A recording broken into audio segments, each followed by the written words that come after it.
আসসালামু আলাইকুম। এই যে আবার একটি নতুন ভিডিও নিয়ে চলে আসছি। তো আজকে আসছি এই যে শ্যামপুর ইকো পার্কে ঘুরতে আসলাম, এই যে যারাকে নিয়ে।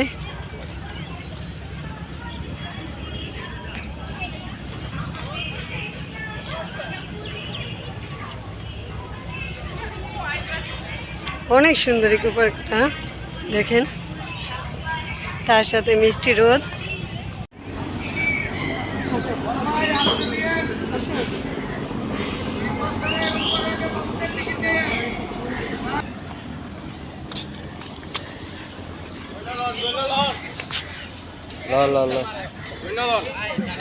আরে একটা ছবি তুলে না, পোস্ট দিয়ে দিলি, এই রোদ্রটা নিয়ে এলো। এই যে আম্মু, দাদা আমি ফুলটা দিয়ে দিই।